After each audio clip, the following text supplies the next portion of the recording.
بسم اللہ الرحمن الرحیم۔ السلام علیکم ورحمۃ اللہ وبرکاتہ۔ تھرڈ ایئر ماد آج ہمارا اسلامیات اختیاری کا سبق نمبر 4 ہے۔ سبق نمبر 4 ہے ہمارا تفسیر قرآن کے ماخذ ہم پڑھ رہے تھے۔ نمبر 1 ماخذ ہم نے قرآن مجید پڑھا تھا۔ آج تفسیر قرآن کا دوسرا ماخذ ہے حدیث۔ تو دیکھیں تفسیر کا دوسرا بنیادی ماخذ حدیث نبوی ہے۔ قرآن اصول و کلیات کا مرکہ ہے، اس میں صرف اصول بیان ہوئے ہیں۔ اس سلسلے میں امام شاطبی رحمہ اللہ فرماتے ہیں کہ قرآن کی خوبی یہ ہے کہ اس کا اکثر حصہ کلیات شرح ہے، جزیات کا بیان بہت کم ہے۔ قرآن کے لیے بہت زیادہ بیان و تشریح کی ضرورت ہے، لہٰذا حدیث شریف مسائل کی کثرت اسی لیے اپنے دامن لطافت میں رکھتی ہے کہ وہ قرآن کی وضاحت اور تشریح ہے، اور خود قرآن اس پر شہادت دے رہا ہے۔ مثلاً وَأَنزَلْنَا إِلَيْكَ ذِكْرَ لِتُبَيِّنَ لِلنَّاسِ، اور ہم نے اے محمد تم پر یہ قرآن نازل کیا ہے تاکہ تم لوگوں کے سامنے قرآن کی تشریح و توضیح کرتے جاؤ۔ نمبر 2، قرآن میں جو اصطلاحات بیان ہوئی ہیں ان کی وضاحت حدیث میں ہی ہوتی ہے، یعنی جتنی بھی قرآن میں اصطلاحات بیان ہوئی ہیں ان کی وضاحت ہمیں حدیث میں ہی ملتی ہے، حدیث سے ہی ہوتی ہے۔ مثلاً صلاۃ و زکوٰۃ، صوم وغیرہ، اب ان کا ذکر قرآن میں آیا ہے اور ان کی وضاحت جو ہے ہمیں حدیث میں ہی ہوتی ہے۔ نمبر 3، احکامات کی تشریح بھی احادیث میں ہی ملتی ہے۔ مثلاً زکوٰۃ کی تفصیلات کہ زکوٰۃ کا نصاب کیا ہوگا، اب زکوٰۃ کن لوگوں سے لی جائے گی اور کن لوگوں پر خرچ کی جائے گی، یہ ہمیں احادیث سے ہی پتہ چلتا ہے۔ اسی طرح ریاست، جہاد، عدالت اور جرائم کے متعلق قوانین میں بے شمار تفصیلات کی ضرورت ہوتی ہے، تو یہ تفصیلات ہمیں احادیث میں ہی ملتی ہیں۔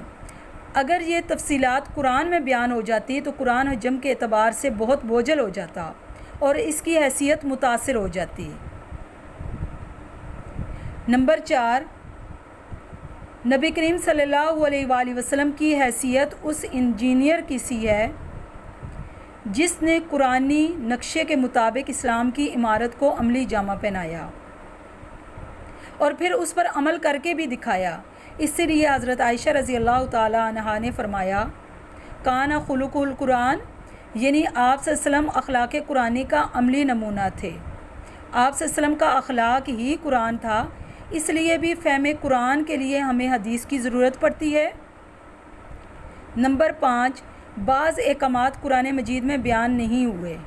بعض احکامات قرآن مجید میں بیان نہیں ہوئے۔ آپ صلی اللہ علیہ وسلم نے ان قرآنی احکامات کی تشریح کرتے ہوئے اپنے اجتہاد کے ذریعے ان کی توضیح کی۔ مثلاً سورہ نساء کی آیت نمبر 23 میں وضاحت کے ساتھ 2 بہنوں کے ساتھ نکاح کو حرام قرار دیا گیا ہے۔ 2 بہنوں کے نکاح کو حرام قرار دیا گیا ہے۔ قرآن مجید میں 2 بہنوں کو ایک ساتھ نکاح میں نہیں رکھ سکتے، حرام ہے۔ 2 بہنوں کے ساتھ نکاح کے منع ہونے پر آپ صلی اللہ علیہ وسلم نے پھوپھی، بھتیجی اور خالہ بانجی کے نکاحوں کو اس پر قیاس کر کے اس سے بھی منع فرمایا۔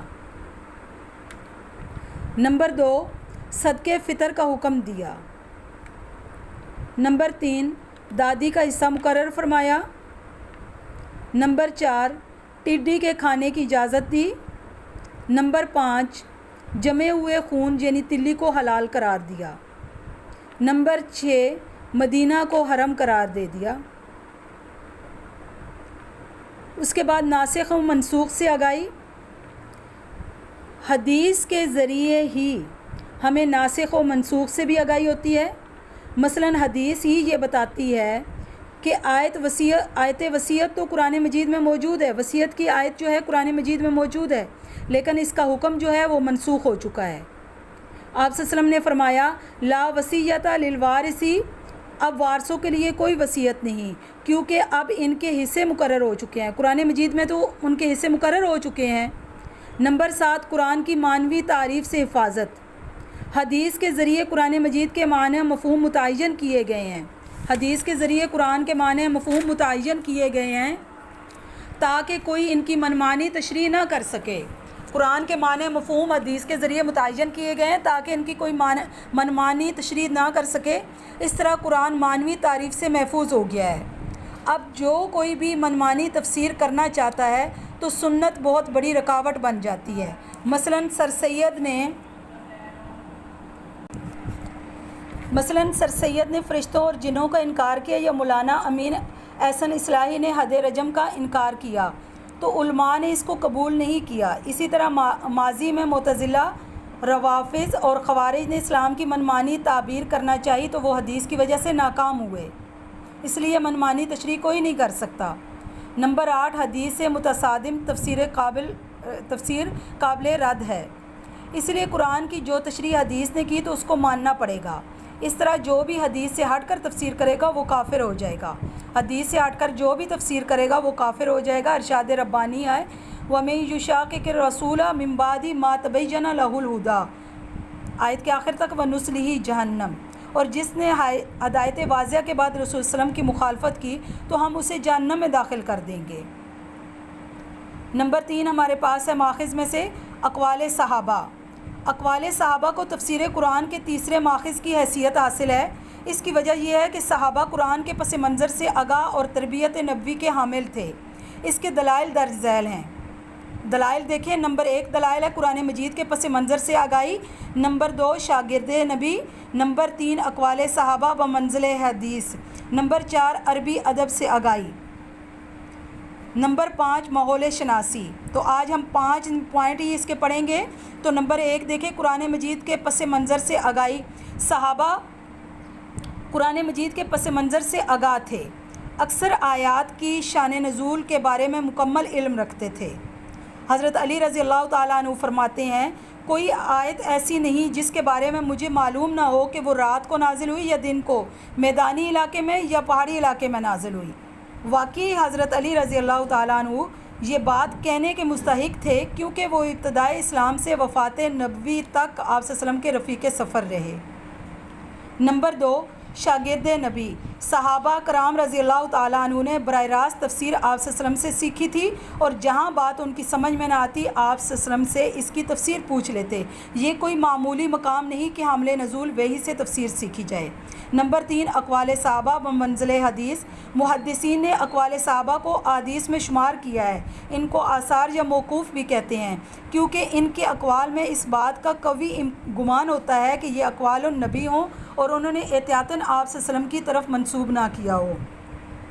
نمبر 4 عربی ادب سے آگاہی۔ یہ لوگ قرآن مجید کی آیات کے عربی ادب سے خوب آگاہ تھے، وحی کو آسانی سے سمجھ لیتے تھے۔ اس طرح یہ لوگ قرآن مجید کے ماحول نزول سے بھی بخوبی آگاہ تھے، یہ شرف کسی اور کو حاصل نہیں تھا۔ نمبر 5 ماحول شناسی۔ یہ عربوں کے اخلاق و عادات اور اس وقت کے کفار، یہود اور عیسائی کی نفسیات اور حالات سے پوری طرح آگاہ تھے، اس لیے ان سے بہتر کوئی تفسیر نہیں کر سکتا تھا۔ مثلاً لیس البر بأن تأتوا البیوت من ظہورها، سورہ بقرہ کی آیت ہے۔ اس کا ترجمہ ہے کہ نیکی یہ نہیں کہ تم گھروں میں پچھلی جانب سے آؤ، کہ پس منظر کو صحابہ کرام ہی صحیح طریقے سے واضح کر سکے تھے۔ اس آیت کے پس منظر کو صحابہ کرام ہی صحیح طریقے سے واضح کر سکتے تھے، کیونکہ اس زمانے کے لوگ مکان میں اس کی پشت سے داخل ہونے کی بدعت کو ثواب سمجھ کر کرتے تھے۔ یہاں تک ہمارا سبق مکمل ہوا۔ یہ سبق آپ نے اچھی طرح یاد کرنا ہے۔ السلام علیکم ورحمۃ اللہ وبرکاتہ۔